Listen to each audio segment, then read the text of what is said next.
ఓం సల్లక్షణ సమారంభాం చిదానందేతి మధ్యమాం అస్మదాచార్య పర్యంతాం వందే గురుపరంపరాం. ఓం శ్రీ గురుదేవాయ నమః.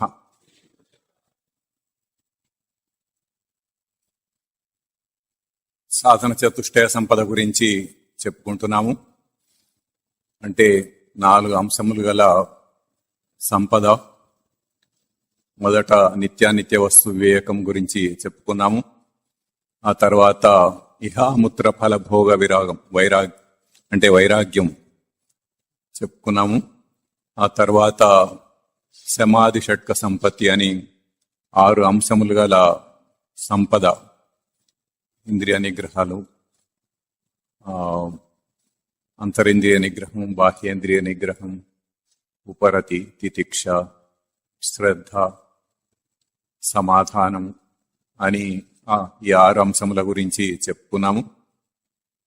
ఆ తర్వాత ఇప్పుడు సాధన చతుష్టయ సంపదలో చిట్ట చివరిది ముముక్షుత్వము. ముముక్షుత్వం అంటే సంసారము నుండి మోక్షమును నిశ్చయముగా కోరుట. సంసారం నుండి మోక్షమును నిశ్చయముగా కోరుట. కొద్దిగా స్పీడ్ తగ్గిస్తే బాగుంటుంది.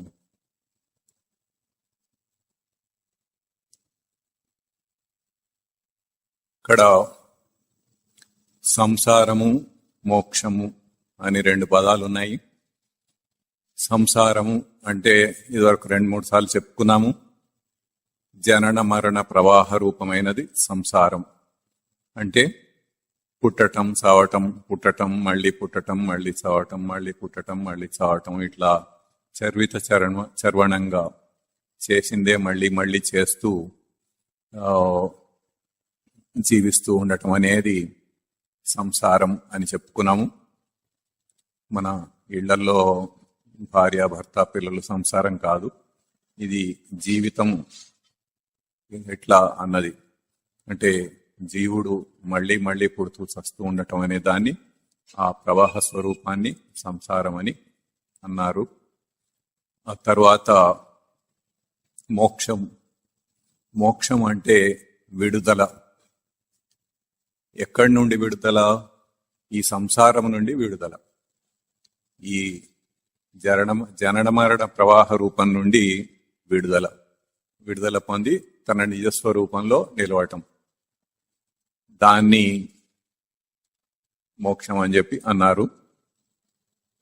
ఈ ముముక్షుత్వం అంటే సంసారము నుండి ఈ విడుదలను నిశ్చయంగా కోరటం, అంటే దృఢమైన కోరిక ఉండటం. దీనికి వివేక చూడమణిలో ఒక మంచి శ్లోకం ఉన్నది. ఆ శ్లోకం ఆధారంగా ఈరోజు ఈ ముముక్షుత్వం గురించి చెప్పుకుందాం. అహంకారాది దేహాంతాన్ బంధాన్ అజ్ఞాన కల్పితాన్ స్వస్వరూపావబోధేన ముక్తుమిచ్చా ముముక్షుత అన్నారు. అంటే ఇప్పుడు ఈ శ్లోకాన్ని, అసలు ఏ శ్లోకాన్నైనా అర్థం చేసుకోవాలంటే దాన్ని ముందు గద్యక్రమంలో పెట్టుకోవాలి. గద్యక్రమం అంటే ప్రోజ్ ఆర్డర్. మనం మామూలుగా టెక్స్ట్ ఎట్లాగైతే చదువుతామో ఆ ప్రోజ్ ఆర్డర్ని దాంట్లో పెట్టుకుంటే మనకి సులభంగా ఉంటుంది. ఇక్కడ ఈ శ్లోకంలో అహంకారాది దేహాంతాన్ బంధాన్ అజ్ఞాన కల్పితాన్ అన్నారు. ఇక్కడ అజ్ఞాన కల్పితాన్ అహంకారాది దేహాంతాన్ బంధాన్ అంటే ప్రోజ్ ఆర్డర్ అవుతుంది. అది స్వస్వరూపావబోధేన మోక్తుమిచ్చా ముముక్షుత అంటే అజ్ఞాన కల్పితాన్, అజ్ఞానం వలన కల్పింపబడిన అహంకారాది దేహాంతాన్, అహంకారము నుండి దేహం వరకు గల బంధాన్, బంధములను స్వస్వరూపావబోధేన తన నిజస్వరూపం తెలిసికొని మోక్తుమిచ్చా విడుచుట కొరకు ఇచ్ఛ అంటే కోరిక, ముముక్షుత దాన్ని ముముక్షుత్వము అని అన్నారు. అంటే అజ్ఞానం చేత కల్పింపబడిన అహంకారం నుండి దేహం వరకు గల అన్ని బంధములను తన నిజస్వరూపం ఆధారంగా నిజస్వరూపాన్ని తెలుసుకొని దాని చేత విడుసుటకు కోరిక, దాన్ని ముముక్షుత్వము అని అన్నారు. ఇక్కడ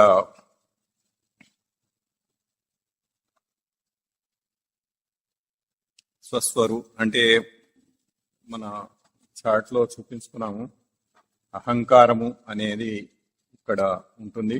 ఇక్కడ నుండి దేహం వరకు, దేహము, ఇంద్రియములు, మెదడు, మనస్సు, బుద్ధి, చిత్తం, అహంకారం. ఆ అహంకారం నుండి దేహం వరకు అని అన్నారు. ఇప్పుడు దాన్ని స్వరూపాన్ని, నిజస్వరూపాన్ని తెలుసుకొని దాన్ని విడుచుటకు కోరిక, అది ముముక్షుత్వం అన్నారు. ఇప్పుడు ఈ స్వస్వరూపం అంటే ఏంటి? తన నిజస్వరూపం. తన నిజస్వరూపం ఏంటి?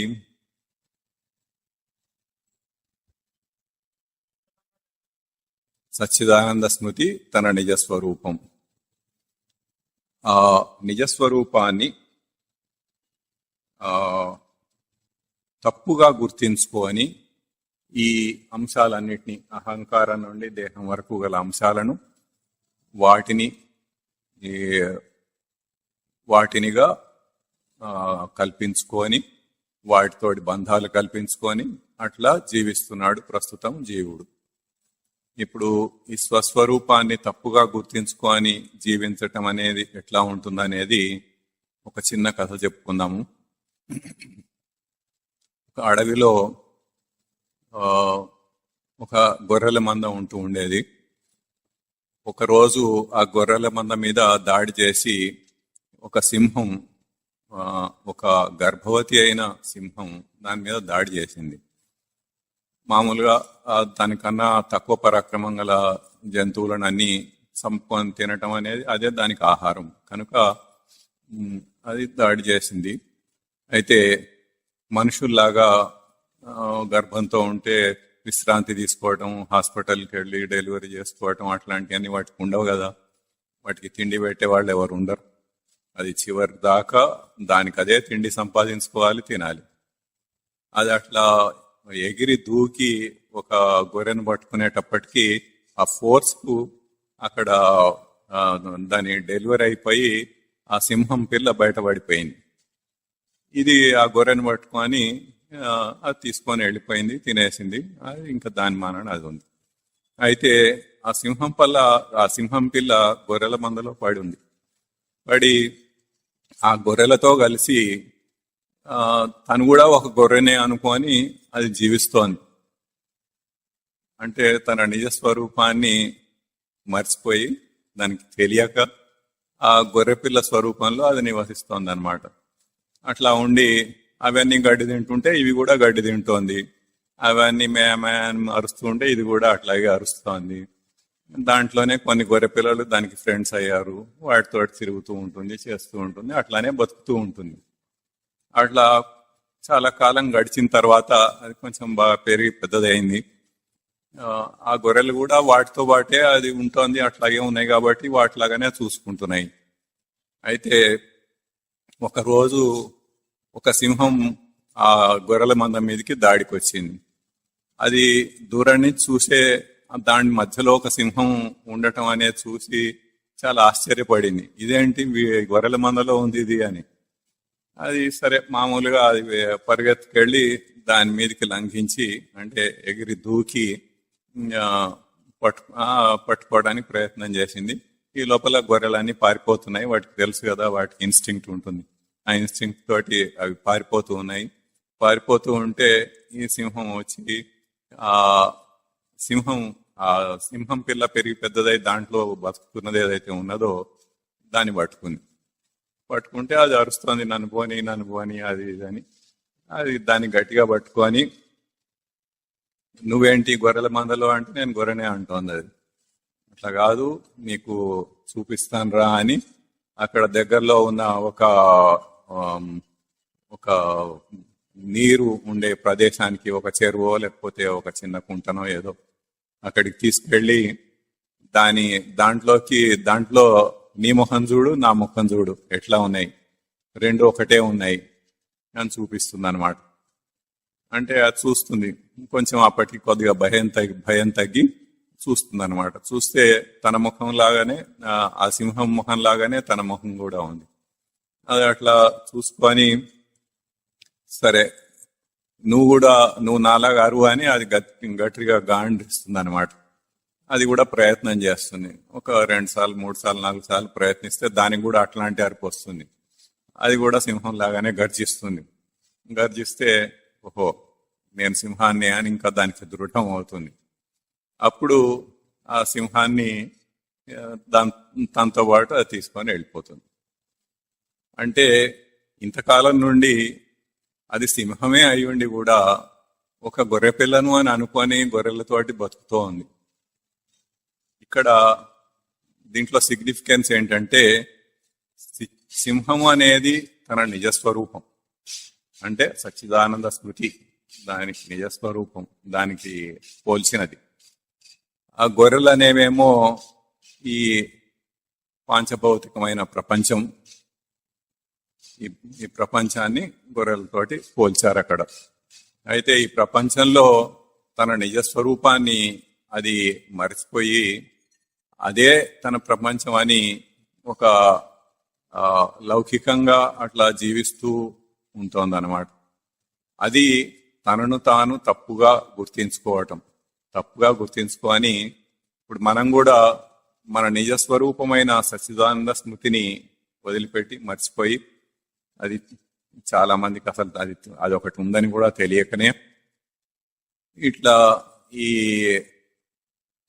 ఇతరుల జనులతోటి కలిసి అట్లా ఈ సంసారంలో పుడుతూ చస్తూ అట్లాగే బతుకుతూ ఉన్నాం.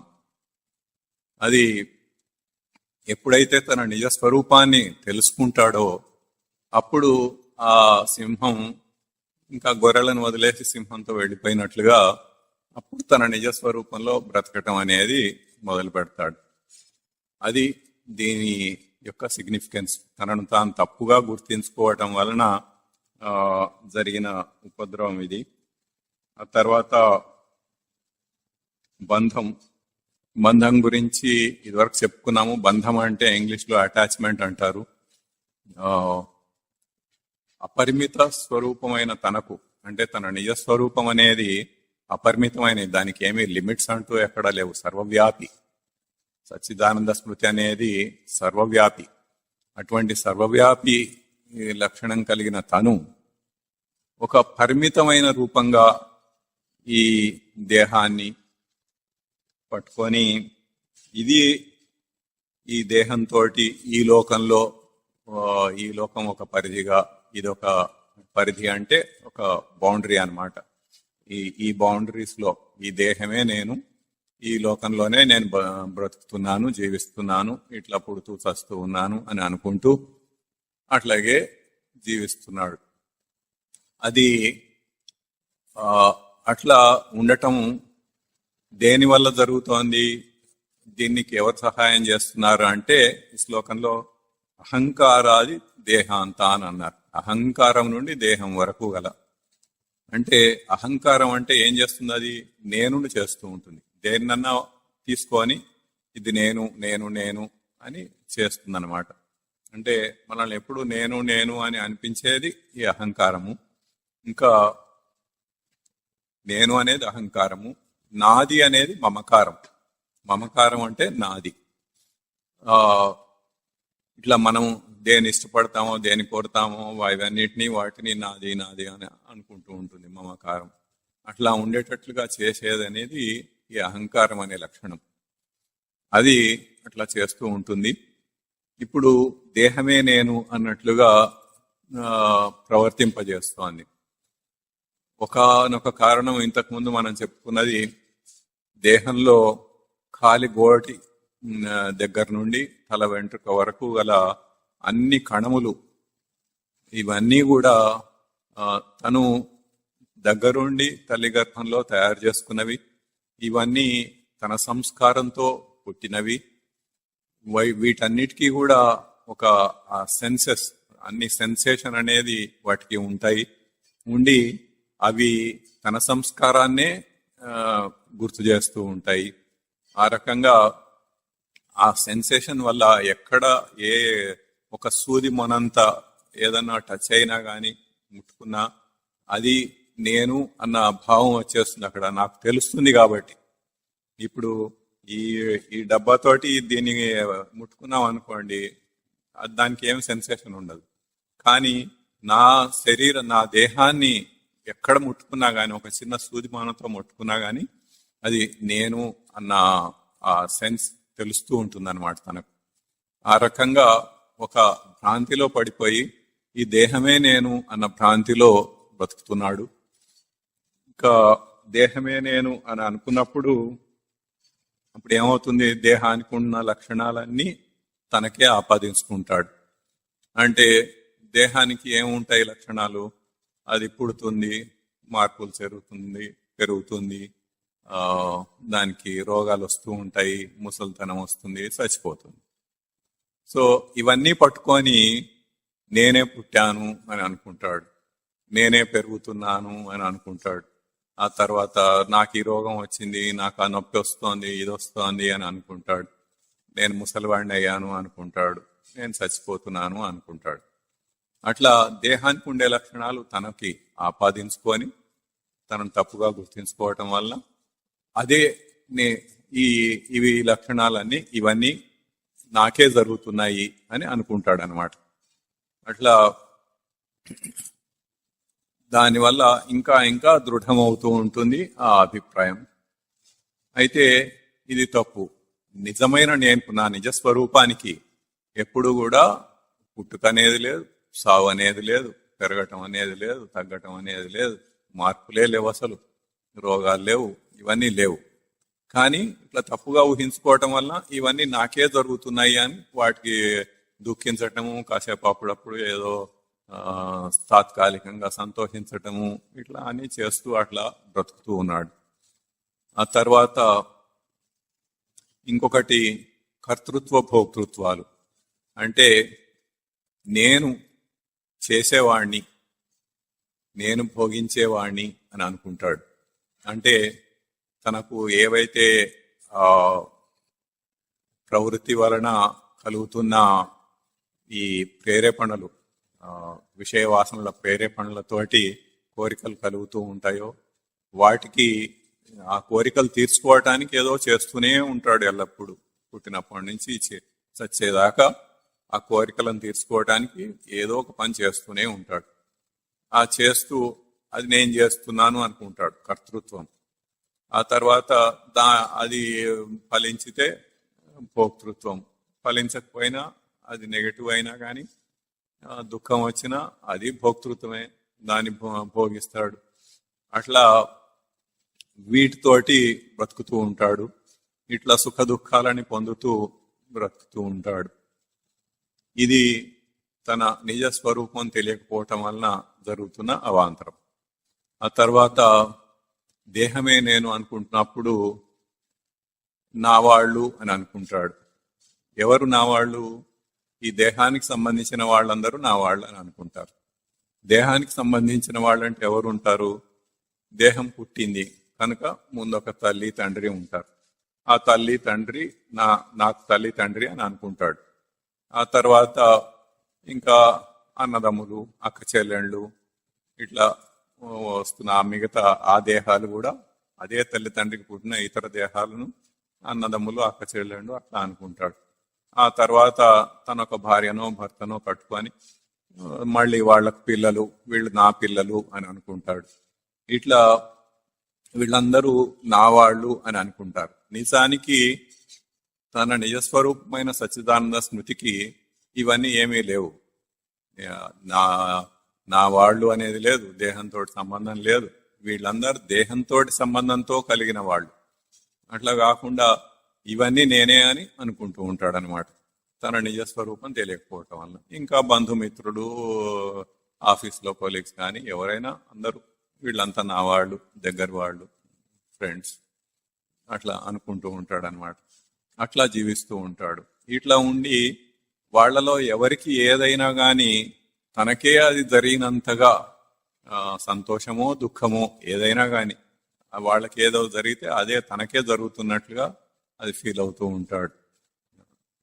అది ఈ విధంగా తన నిజస్వరూపం తెలియకపోవటం వల్ల అట్లా జీవిస్తూ ఉంటాడు. ఆ తర్వాత నావి అనేవి. నావి అంటే ఇప్పుడు ఇల్లు కానీ, భూములు కానీ, ఇంకా ఇల్లు, భూములు,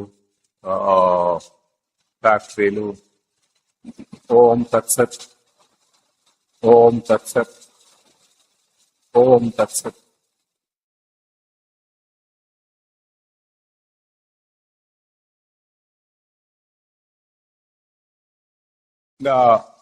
దేహానికి బంధం, దేహమే నేను అనుకోవటం వలన బంధం అని తెలుసుకున్నాము. అర్థమవుతోందా?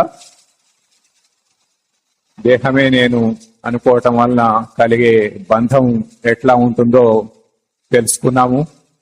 ఆ తర్వాత దేహం తర్వాత వచ్చేవి ఇంద్రియములు. ఇంద్రియములకు ఇంద్రియార్థములు అనేవి ఉంటాయి. పంచ జ్ఞానేంద్రియములు, శ్రోత్రత్వ చక్షుర్జిహ్వ ఘ్రాణ ఇంద్రియములని ఇంతకుముందు తెలుసుకున్నాము. వాటికి ఇంద్రియార్థములు శబ్దస్పర్శ రూప రస గంధములు అనేవి. ఈ ఇంద్రియార్థముల వలన ఏం జరుగుతుందంటే ఆ వచ్చే వాటి మీద ప్రీతి కలగటం కానీ ద్వేషం కలగటం కానీ జరుగుతూ ఉంటుంది. రాగద్వేషాలు అంటారు. ఇప్పుడు శబ్దం ఉందనుకోండి, శబ్దం నందు ప్రీతి, ఒక మంచి పాట వస్తుంటే బాగుంది బాగుంది అనుకుంటాడు, ఇంకా కావాలని కోరిక పెంచుకుంటాడు. అదే తనకు ఇష్టం లేనిది ఏదో వస్తున్నదంటే దాని మీద అది వద్దంటాడు, ద్వేషం పెంచుకుంటాడు. ఈ రకంగా ఈ ఇంద్రియార్థములతో విషయ వాసనలు పెరుగుతూ ఉంటాయి. అవి కోరికల్ని ప్రేరేపిస్తూ ఉంటాయి. ఆ సైకిల్ అట్లా తిరిగి ప్రవృత్తి మళ్ళీ పెరుగుతూ ఉంటుంది అన్నది మనం ఇంతకు ముందు చూసుకున్నాము. అట్లాగే ఇంద్రియముల తర్వాత మనస్సు గురించి మనం చాలా విస్తారంగా చెప్పుకున్నాము. సమాధి షట్క సంపత్తిలో శ్రమము అంటే అంతరింద్రియ నిగ్రహమని, దాని గురించి చాలా చెప్పుకున్నాము. మనస్సు ఏం చేస్తూ ఉంటుందంటే అనుకుంటూ ఉంటుంది. జరిగిపోయిన వాటిని గురించి కానీ భవిష్యత్తులో జరగబోయే వాటిని గురించి కానీ తలంస్తూ ఉంటుంది. దాన్ని అక్కడ విషయవాసనల ప్రేరేపణలతోటే అది జరుగుతూ ఉంటుందని మనం ఇంతకుముందు చాలా విశదంగా చెప్పుకున్నాము. Living in the present moment అని, ప్రస్తుతం ఈ క్షణంలో జరిగే అంటే వర్తమానంలో నివసించటం అనే దానికి ఉపాయం అని ఇంకా అనేక ఉపాయాలు చెప్పుకున్నాము. ఈ రకంగా మనసు, ఇంతకు ముందు ఒక శ్లోకం కూడా చెప్పుకున్నాము, మన ఏవ మనుష్యాణం కారణం బంధ మోక్షయోహో అని. అంటే బంధానికైనా మోక్షానికైనా మనస్సే కారణం అని మనం ఇంతకుముందు చెప్పుకున్నాము. అట్లాగే ఆ తర్వాత ఈ విషయాలన్నీ కూడా బంధం మనస్సుకు. మనం మొట్టమొదట బాహ్య దృష్టితోటి అనేక విషయాలను చెప్పుకున్నాము. డబ్బు గురించి కానీ, ఇంకా పవర్ గురించి, కీర్తి ప్రతిష్టలని, మహత్వాకాంక్ష అని, స్టేటస్ అని, ఫ్యాషన్స్ అని, ఇట్లా అనేకమైన ప్రస్తుత జీవితంలో మనం ఏవేవి మనకు దేనితోటి మనం జీవిస్తామని అనుకుంటున్నామో అవన్నీ కూడా వాటినే ధ్యేయంగా పెట్టుకొని వాటితోటే జీవిస్తూ ఉంటాం. ఇది తప్ప వేరే ఇంకొక జీవితం లేదు అన్నట్లుగా, ఇదే జీవితం అన్నట్లుగా దాంట్లో పడి జీవిస్తూ ఉంటాము. ఇందాక చెప్పిన కథలో ఆ గొర్రెల మందలో సింహం వలె అది సింహమే అయి ఉన్నప్పటికీ గొర్రెను అనుకొని ఎట్లా జీవించిందో మనం కూడా ఇది తప్ప వేరే ఇంకొక జీవితమే లేదు అన్నట్లుగా జీవిస్తూ ఉంటాము. అట్లా కాకుండా తన స్వరూపాన్ని తెలుసుకొని తన నిజ స్వరూపమైన సచ్చిదానంద స్మృతిని తెలుసుకొని ఇది కాదు జీవితం, నా నిజ స్వరూపం వేరు, ఈ సుఖ దుఃఖాలనే తాత్కాలికమైనవి లేవు, నాకు ఇది శాశ్వతమైన సుఖమే నా స్వరూపము అని తెలుసుకొని ప్రశాంతంగా తృప్తిగా నిజ స్వరూపంలో బ్రతకటమే నాది అని తెలుసుకొని తన స్వరూపావబోధేన అన్నారు. అంటే తన స్వరూపాన్ని తెలుసుకొని ఆ విధంగా జీవించటం అనేది చేయవలసినది. అది ఈ బంధం నుండి విడుదల, మనస్సు అనే బంధం నుండి మోక్షం అంటే విడుదల అంటే అదనమాట. అట్లాగే మనస్సు తర్వాత బుద్ధి అన్నారు. ఇక్కడ మనం చాట్ లో చూపించుకున్నాము మనసు, బుద్ధి, చిత్తము, అహంకారం అని. బుద్ధి అనేది మామూలుగా ఉనికి కిరణంతో ఉనికితోనే ప్రవర్తించుతుండాలి. అటువంటిది ఈ ప్రవృత్తి కిరణం దాంతో కలిసి రావటం వల్ల ఆ ప్రవృత్తి లక్షణాలను తీసుకొని దాని పరంగా జీవించటం అనేది జరుగుతున్నది. ఈ విధంగా బుద్ధి ప్రవృత్తి పరంగా అన్ని నిశ్చయాలు చేస్తూ ఉంటే మనసు దాన్ని అమలు పరుస్తూ ఉంటుంది. ఆ విధంగా మన ప్రవర్తన అంతా కూడా ఆ ప్రవృత్తి పరంగానే ఉంటుంది. ఇది బంధం. ఈ బంధానికి విరుగుడు ఏంటంటే తన నిజస్వరూపాన్ని తెలుసుకొని స్వస్వరూపావబోధేన అన్నారు. తన నిజస్వరూపాన్ని తెలుసుకొని తన నిజస్వరూపంలో జీవించటం అనేది ఈ బంధం నుండి విడుదల, మోక్షం అంటే విడుదల పొందవలసిన పద్ధతి. ఆ తర్వాత అంశం చిత్తం అని తెలుసుకున్నాము. ఈ చిత్తం అనేది అక్కడ రెండు కిరణాలు వస్తున్నాయి. ఒకటి సచ్చిదానంద స్మృతి నుండి స్మృతి కిరణం, ఒకటి ప్రవృత్తి నుండి ప్రవృత్తి కిరణం. వాటి ఆధారంగా ఈ చిత్తం అనేది చైతన్యవంతం చేసుకుంటూ ఉంటుంది. ఈ ప్రవృత్తిని చైతన్యవంతం చేసుకుంటూ ఉండటం వల్ల మిగతా అంశాలన్నీ కూడా ఆ ప్రవృత్తి పరంగా ప్రవర్తించటం అనేది జరుగుతూ ఉంటుంది. అట్లా కాకుండా తన నిజ స్వరూపమైన సచ్చిదానంద స్మృతి కిరణాన్ని చైతన్యవంతం చేసుకొని ప్రవృత్తి కిరణాన్ని రిజెక్ట్ చేస్తే అప్పుడు కేవలం స్మృతి పరంగానే జీవించటం అనేది జరుగుతుంది. ఈ త్రిగుణములకు కూడా ఇంతకు ముందు మనం చెప్పుకున్నాము. సత్వరజస్తమో గుణములకు వాటిని శుద్ధి చేసుకుంటే, మనం ప్రయత్నపూర్వకంగా సాధన చేసి శుద్ధి చేసుకుంటే అవి శుద్ధమైన స్వరూపంలోకి మారుతాయి. సత్లక్షణం ఏదైతే ఉందో అది సత్వగుణం సద్భావంలోకి మారుతుంది. రజోగుణము సద్భావం నందు ప్రీతిగా మారుతుంది. తమో గుణము తము కాంక్షాయాం ఖేదేచ అన్నారు. కోరిక సద్భావం నందు కోరిక అన్నట్టుగా, ఇంకా గుణమునందు దుఃఖము అన్నట్లుగా అట్లా మార్చుకొని సద్భావమునకు తిరుగుతుంది. ఈ విధంగా ప్రవృత్తిని పోగొట్టుకున్నప్పుడు కేవలం సచ్చిదానంద స్మృతియే మిగులుతుంది, తన నిజస్వరూపమే మిగులుతుంది. ఈ విధంగా అహంకారం నుండి దేహం వరకు గల అన్ని అంశాలు కూడా అహంకార దేహాంతాన్ అన్నారు. అహంకారం నుండి దేహం వరకు గల అన్ని అంశములలో కూడా తన సచ్చిదానంద స్మృతి, నిజస్వరూపమైన సచ్చిదానంద స్మృతిని తెలుసుకొని ఆ విధంగా ప్రవర్తిస్తూ ఉంటే మోక్తుమిచ్చ ముముక్షుత అని అన్నారు. దీన్ని ఆ విడుదలను, ఆ బంధం నుండి విడుదలను, ఆ అటాచ్మెంట్ ను వదులుకొని దాని నుండి విడుదలను కోరుట, ఇచ్చ అన్నారు. మోక్తుమిచ్చ అంటే విడుదలను కోరుట, అది ముముక్షుత్వము అని చెప్పారు. ఈ విధంగా ముముక్షుత్వం అనేది తెలుసుకోవాలి. ఆ తర్వాత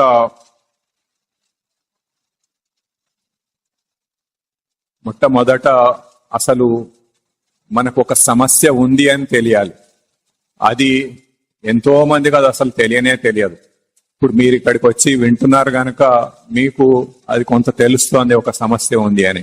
సమస్య ఉన్నది అని తెలిస్తే దానికి పరిష్కారం గురించి వెతకటం జరుగుతుంది. అసలు సమస్య ఉన్నదనే తెలియకపోతే ఇంకా పరిష్కారం అనేది ఎప్పటికీ ప్రసక్తే లేదు. అట్లా తెలుసుకొని సాధనలో ఎన్ని కష్టనిష్ఠూరాలు ఎదురైనా, ఇంతకుముందు తితిక్ష అనే పదానికి అర్థంగా మనం చెప్పుకున్నాము, అట్లా ఎన్ని కష్టనిష్ఠూరాలు ఎదురైనా గాని ఇవన్నీ తన సాధనకు పరీక్ష అని, దీని వల్లనే తనకు పురోగతి లభిస్తుందని అర్థం చేసుకొని, ఒక సామాన్యుడు ఏదైనా కష్ట నష్టాలు ఎదురైతే దుఃఖిస్తాడు, దానికి బాధపడతాడు. అదే ఒక సాధకుడు అది ఎదురైతే ఇది తన సాధనకు పరీక్షగా తీసుకుంటాడు, తన సాధనకు అవకాశంగా తీసుకుంటాడు. ఏదైనా కష్టాలు వచ్చినప్పుడే తాను ఎట్లా ప్రవర్తిస్తున్నాడు అనేది తనకు సాధన. అసలు ఏ కష్టాలు లేకుండా సుఖంగానే ఉంటే ఇంకా అసలు ఈ ప్రసక్తే లేదు. అట్లా కాకుండా కష్టాలు వచ్చినప్పుడు దాన్ని ఆహ్వానించగలగటం అనేది సాధకుడు చేయవలసిన పని. అట్లా చేస్తూ ఎన్ని కష్టనిష్టారాలు వచ్చినా గాని దాన్ని భరించి సాధనలో ముందుకెళ్లటం అనేది, దాంతో చాలా త్వరగా సాధన పురోగతి అనేది లభిస్తుంది. అది అట్లా చేయాలి. ఆ తర్వాత ముముక్షుత్వం అంటే మోక్షమే కావాలి, అంటే ఈ సంసారం నుండి, జనన మరణ సంహారం నుండి విడుదల కావాలి అని అనుకున్నాము. ఇప్పుడు ఈ సాధన ఎవరు ఎట్లా చేస్తారు అనేది ఒక 5 స్థాయిలు 4 స్థాయిలు చెప్పారు. అన్నిటికంటే అతి తక్కువ స్థాయి ఏంటంటే అతి మందం అన్నారు. అతి మందం అంటే వెరీ డల్ అన్నమాట. చాలా తక్కువ స్థాయిలో చేసేవాడు. చాలా తక్కువ స్థాయిలో చేసేవాళ్ళు ఎట్లా ఉంటారంటే, ఈ జన్మకు వీలైతే ఈ జన్మకు చేద్దాం, లేకపోతే మళ్ళీ జన్మ వస్తుంది, మళ్ళీ జన్మలో చేసుకోవచ్చు, ఇంకా తర్వాత ఇంకో జన్మ వస్తుంది, అట్లా ఉంటారు. అది అసలు ముముక్షుత్వమే కాదు, అది ఆ విడుదలను కోరటం అనేదే కాదు. ఇది వెరీ డల్, చాలా లోయెస్ట్ లెవెల్ అన్నమాట. ఆ తర్వాత మందం అన్నారు, అంటే డల్, దానికంటే ఒక గ్రేడ్ కాస్త ఎక్కువ. వీళ్ళు ఎట్లా ఉంటారంటే, నా బాధ్యతలన్నీ తీరిన తర్వాత తీరిగ్గా సాధన చేస్తాను అని అనుకుంటారు. అంటే ఏమిటి బాధ్యతలు? ఉండటానికి ఒక ఇల్లు కట్టుకోవాలి, ఆ తర్వాత కొడుకు కూతుర్లను చదివించాలి, కూతురు పెళ్లి చేయాలి, కొడుకుని స్థిరపరచాలి. ఇట్లా ఇవన్నీ తీరిన తర్వాత అప్పటికి రిటైర్ అయిపోతాడు, ముసలివాడు అయిపోతాడు. అప్పుడు ఇంకా చేద్దామన్నా గాని ఏమి చేయగలిగిన పరిస్థితిలో ఉండాడు. ఇది కింది నుంచి 2వ స్థాయి, ఇది మందం అని అన్నారు. ఇంకా దీని తర్వాత మధ్యమం అని అన్నారు. మధ్యమం అనేది మిడిల్ లెవెల్. దీన్ని వీళ్ళు ఎట్లా ఉంటారంటే, వీలైనంత త్వరగా చేయాలి అన్న ఉద్దేశంతో ఎంత త్వరగా వీలైతే అంత త్వరగా సాధన చేయాలని ప్రయత్నం చేస్తూ ఉంటారు. దీనివల్ల పురోగతి అనేది లభిస్తుంది. దీనికంటే కూడా ఇంకా హయ్యర్ లెవెల్, హైయెస్ట్ లెవెల్ ఏది అంటే అది తీవ్రం అన్నారు. తీవ్రం అనేది ఎట్లా ఉంటుందంటే, ఇప్పుడే ఇక్కడే కావాలి నాకు మోక్షం, ఇప్పుడే ఇక్కడే కావాలి మోక్షం అన్నట్లుగా ఉంటుంది వాళ్ళది.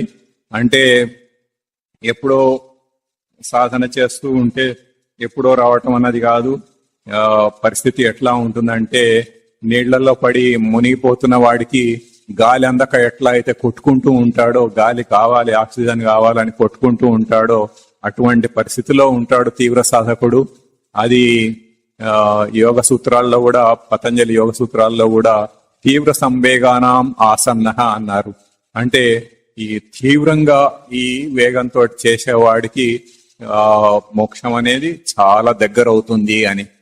అది ఈ తీవ్ర స్థాయిలో చేసే వాళ్లకు. ఇంకా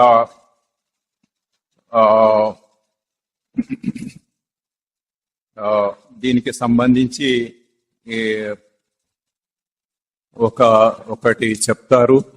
ఈ వీళ్ళ పరిస్థితి ఎట్లా ఉంటుందంటే, ఎప్పుడో 1 సంవత్సరం సాధన చేసి 2 సంవత్సరాలు సాధన చేసి అప్పుడు మోక్షం పొందటం అన్నట్టుగా కాదు, లేక ఎప్పుడో 1 నెల చేసి ఎప్పుడో పొందటం అన్నట్టుగా కాదు, 1 గంట సేపు చేసి అన్నట్టుగా కాదు, 1 క్షణం చేసి కాదని అన్నట్టుగా కాదు, ఇప్పుడే ఈ క్షణంలోనే ఇప్పుడే పొందాలి నేను అన్నట్టుగా అంత తీవ్రమైన కోరికతోటి ఈ ముముక్షుత్వం అంటే ఇచ్చ, కోరిక, ఆ విడుదల యందు కోరిక, మోక్షం నందు కోరిక, అంత తీవ్రమైన కోరికతోటి వాళ్ళు చేస్తూ ఉంటారు. దీనికి సంబంధించి అష్టావక్ర గీతలో ఒక మంచి శ్లోకం ఉన్నది. యది దేహం పృథకృత్య చితి విశ్రామ్య తిష్టసి అధునైవ సుఖీ శాంతః బంధముక్తో భవిష్యసి అని. నువ్వు దేహం పృథకృత్య అంటే దేహాన్ని విడిగా చేసి, ఇందాక మనం ఏదైతే దేహం గురించి తప్పుగా దేహాన్ని నేను అనుకుంటున్నాడు అన్నది చెప్పుకున్నామో, అట్లా నేను దేహం కాదు అని దేహాన్ని ఏర్పాటు చేసి ఆలోచనలోనే, ఇదంతా మనం బయట ఏదో ఫిజికల్ గా చేసేవి కాదు, భౌతికంగా చేసేవి కాదు, అభౌతికం, కేవలం నాన్ ఫిజికల్, అది మనస్సులో అటువంటి భావంతో ఉండి నేను దేహం కాదు అన్నది, అట్లా దేహాన్ని సెపరేట్ గా చేసి విడదీసి చితి విశ్రామ్య తిష్టసి. చితి అంటే తన చైతన్యం నందు, చైతన్యం అంటే ఏమనుకున్నాము, మన ఉనికి చైతన్యం. ఉనికి చైతన్యం అంటే మొట్టమొదట ఈ సత్ లక్షణము, సత్ తర్వాత చైతన్య లక్షణము. చైతన్య లక్షణము అంటే సత్ లక్షణమేమో ఉండుట అన్నది తెలియజేస్తుంది. చైతన్య లక్షణము దాన్ని యాక్టివేట్ చేసుకొని, దాన్ని చైతన్యవంతం చేసుకొని నేను ఉన్నాను అన్న అనుభూతిని ఇచ్చేది చైతన్య లక్షణం. అట్లా ఆ చైతన్యంలో అంటే ఆ సచ్చిదానంద స్థితిలో నేను ఉన్నాను అన్న అనుభూతిలో చితి విశ్రామ్య తిష్టసి అంటే దాంట్లో విశ్రాంతిగా ఎవడైతే ఉంటాడో అధునైవ సుఖీ శాంతః. అధునైవ అంటే ఇప్పుడే, ఇప్పటికిప్పుడే, ఈ క్షణంలోనే సుఖీ శాంతః సుఖంగాను ప్రశాంతంగాను ఉంటాడు. అధునైవ సుఖీ శాంతః బంధముక్తో భవిష్యసి అన్నారు. బంధం నుండి ముక్తి, విడుదల, బంధం నుండి విడుదలను పొందుతాడు అని చెప్పి ఈ అష్టావక్ర గీతలో ఈ శ్లోకం చెప్తున్నది. ఈ విధంగా ఈ ముముక్షుత్వం అనేది పొందాలి. ఇంకా ఈ సాధన చతుష్టయ సంపదలో ముముక్షుత్వం అనేది చివరి అంశం. దీంతో సాధన చతుష్టయ సంపద అనేది మనం పూర్తిగా తెలుసుకున్నాము. మొదట నిత్యానిత్య వస్తు వివేకమని, ఏది నిత్యం ఏది అనిత్యం అని విచారణ చేసుకొని ఆత్మతత్వం తప్ప ఏది నిత్యం కాదని తెలుసుకున్నాము. దాని తర్వాత ఇహాముత్ర ఫల భోగ విరాగం అని వైరాగ్యాన్ని గురించి తెలుసుకున్నాము. ఆ తర్వాత సమాధి షట్కం సంపత్తి అని పోయిన వారం వివరంగా సమీక్షించుకున్నాము. శమము, దమము, ఉపరతి, తితిక్ష, శ్రద్ధ, సమాధానము అన్నవి. ఆ తర్వాత చివరిది ముముక్షుత్వము, సంసారం నుండి విడుదలయందు నిశ్చయంగా కోరిక, ఇంకా ఎటువంటి వేవరింగ్ అనేది లేకుండా అట్లా ఉండాలి. ఇది చివరి అంశం. దీంతో సాధన చతుష్టయ సంపద అనేది పూర్తవుతుంది. మనం ఏదైతే మొట్టమొదట ఓవరాల్ గా చెప్పుకున్నామో కాన్సెప్ట్ అని, ఓవరాల్ కాన్సెప్ట్ చెప్పుకుందామని మొదలుపెట్టి ముందు బాహ్య దృష్టి అంటే మన ప్రస్తుత జీవితంలో మనం ఎట్లా జీవిస్తున్నాము అనేది అనేక అంశాలు చెప్పుకున్నాము. దాని తర్వాత దాని బాహ్య దృష్టిని అంతర్దృష్టిగా మరల్చుకుంటే ఈ లోపల ఇవన్నీ మనకు తెలుస్తాయని, దేహం ఇంద్రియాల దగ్గర నుండి ఉనికి లక్షణం వరకు కూడా అన్ని తెలుసుకున్నాము. ఆ తర్వాత అనేక అంశాలు తెలుసుకున్నాము. వీటికి సంబంధించినవి దేహాత్మభావం అని, జీవాత్మభావం అని, ఇంకా ఆత్మయే సత్యం, జగత్తు లేదు అన్నది ఎట్లా దృఢం చేసుకోవాలి అనేది, ఇంకా అసలు ఈ కోరికలు, ప్రవృత్తి ఇవన్నీ ఎట్లా కలుగుతున్నాయి, వాటిని ఎట్లా పోగొట్టుకోవాలి అనేది అనేక సాధనాంశాలు, ఇంకా ఎన్నో అంశాలు చెప్పుకున్నాం. దీంతో ఈ ఓవరాల్ కాన్సెప్ట్ అనేది పూర్తయిపోతుంది. ఈ తర్వాత రెండవ భాగం వచ్చే వారం నుండి మొదలవుతుంది. ఆ, వీడికి జీవుడికి ఆరోగ్య పరిస్థితి అంత బాగా లేకపోవటం వలన ఇక ముందు రెండవ భాగం నుండి ఆ, మఠంలో సాధుమాత వారిని కంటిన్యూ చేయమని రిక్వెస్ట్ చేశాడు. వారు చేయటానికి ఒప్పుకున్నారు. ఈ సాధన చతుష్టయ సంపద అయిన తర్వాత మీకు నిజానికి కావలసింది ఒక సద్గురువు దగ్గరికి వెళ్ళి ఆ, వారిని అర్థించి అక్కడ జ్ఞానాన్ని నేర్చుకోవాలి. జ్ఞానం అనేది వేరే ఇంకా దేనితోటి సాధ్యం కాదు. ఒక ప్రాణాయామం గాని, మెడిటేషన్ గాని, భక్తి గాని, యోగాసనాలు గాని, ఇట్లా ఏది చేసినా గాని మనసుని శుద్ధి చేయటానికి అవన్నీ ఉపయోగపడతాయి. గాని దానికి ఈ మోక్షం నుండి విడుదల అనేది, తన నిజ స్వరూపంలో నిలవటం అనే దానికి అవి ఏ రకంగానూ హెల్ప్ చేయలేవు.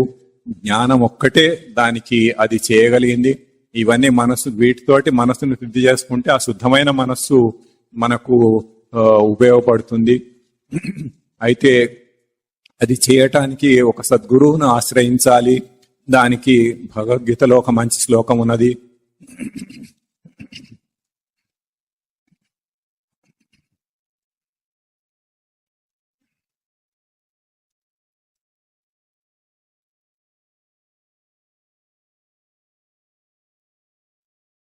తద్విద్ధి ప్రణిపాతేన పరిప్రశ్నేన సేవయా ఉపదేక్ష్యంతి తే జ్ఞానం జ్ఞానిన తత్వదర్శిన. అంటే ఒక సద్గురువు దగ్గరని ఆశ్రయించి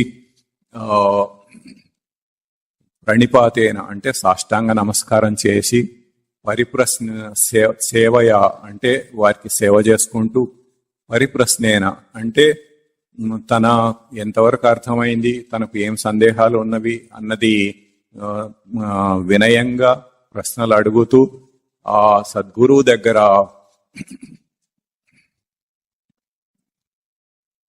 జ్ఞానిన తత్వదర్శిన అన్నారు. అంటే తత్వాన్ని దర్శించిన ఆ జ్ఞాని అయిన సద్గురువు, అంటే అనుభవంతో కూడిన సద్గురువు. ఇంతకు ముందు శ్రద్ధ అనే అంశంలో కూడా మనం సద్గురువు గురించి చాలా వివరంగా చెప్పుకున్నాము. అటువంటి సద్గురువుని ఆశ్రయించి ఈ బోధను పొందాలి. వారితో వారు మనల్ని వేదాంతంలో ఎట్లా విచారణ చేయాలనేది నేర్పిస్తారు. ఆ శిక్షణతోటి వారి గైడెన్స్ లో విచారణ చేసుకుంటూ మనం ఈ మోక్షాన్ని పొందవచ్చు. మనం ఏదైతే ధ్యేయం అని అనుకున్నామో, శాశ్వత సుఖాన్ని పొందటము, దుఃఖాల నుండి ముక్తిని పొందటము, ఈ సంసారం నుండి ముక్తి పొంది తన నిజస్వరూపంలో ప్రశాంతంగా తృప్తిగా బ్రతకగలగటం అనేది దానికి ఆ సద్గురువు మాత్రమే చేయగలరు.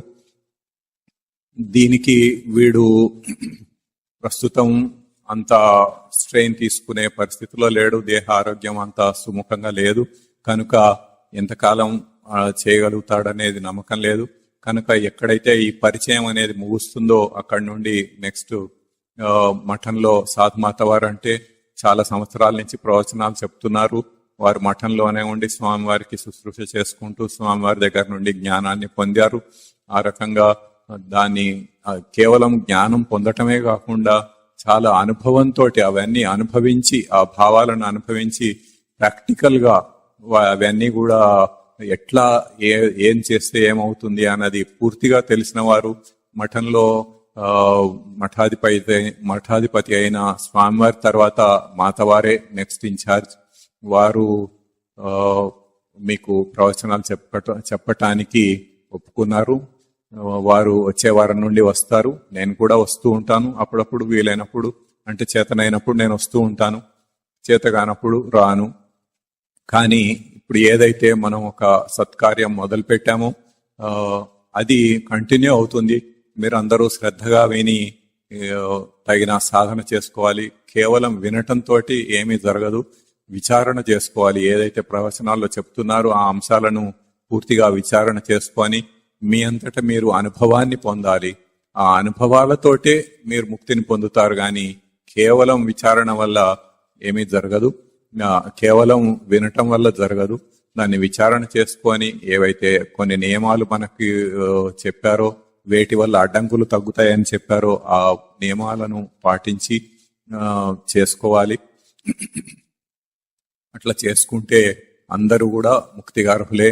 అది ఎక్కడి నుంచో వచ్చేది కాదు, మనలోనే ఉన్నది. ఆ తన నిజస్వరూపం అని తనలోనే ఉన్నది. అది ఇప్పుడు కొత్తగా మనం ఎక్కడి నుంచో తెచ్చుకునేది కాదు, కేవలం అది తెలుసుకోవాలంతే. మనకు తెలియక ఆ సింహం గొర్రె పిల్లలాగా ఎట్లా అయితే బతికిందో అట్లా బతుకుతున్నాము. అది ఎప్పుడైతే మనకు తెలిసి దృఢమవుతుందో, ఇది కాదు అది సత్యం అని దృఢమవుతుందో, అప్పుడు మనకు ముక్తి లభిస్తుంది. మనం ఏవైతే ధ్యేయాలు పెట్టుకున్నామో ఆ ధ్యేయాలని పొందగలుగుతాము. ఓం తత్సత్. ఓం గురుర్ బ్రహ్మ గురుర్ విష్ణు గురుర్దేవో మహేశ్వర గురు సాక్షాత్ పరం బ్రహ్మ తస్మై శ్రీ గురవే నమః. ఓం శ్రీ గురు చరణారవిందాభ్యాం నమో నమః. ఓం శ్రీ గురు చరణారవిందయుగళం గృహీత్వా హస్తాభ్యాం శిరసి నయనే వక్షసి వహామి. ఓం తత్సత్. ఒక చిన్న ప్రకటన. ఆత్మవిచారణ పుస్తకాలు అక్కడ టేబుల్స్ మీద ఉన్నాయి. అందరూ తలా ఒక కాపీ తీసుకొని చక్కగా చదువుకోండి. ఇప్పుడు ఈ ఇనిషియల్ గా ఏదైతే ఇప్పుడు జరిగిపోయిందో పరిచయం అనేది, అది దాటిన తర్వాత నెక్స్ట్ చెప్పబోయే అంశాలు వాటిల్లో ఉంటాయి. అవి మీరు ముందే చదువుకొని ప్రిపేర్ అయ్యి కూడా రావచ్చు ప్రవచనాలకు. ఏదైనా ప్రవచనాల్లో చెప్పింది మీరు మళ్ళీ అక్కడ చదువుకోవటానికి ఒక రిఫరెన్స్ లాగా ఉంటుంది. ఇంకా కూడా వేరే పుస్తకాలు నేను కొన్ని సజెస్ట్ చేస్తాను, తర్వాత వాట్సాప్ లో పంపిస్తాను. అవి మీరు ఈ పుస్తకం చదవటం అయిపోయిన తర్వాత ఆ పుస్తకాలు మఠం నుండి తెప్పించుకొని మీరు అవన్నీ చదువుకోవచ్చు. ఓం తత్సత్.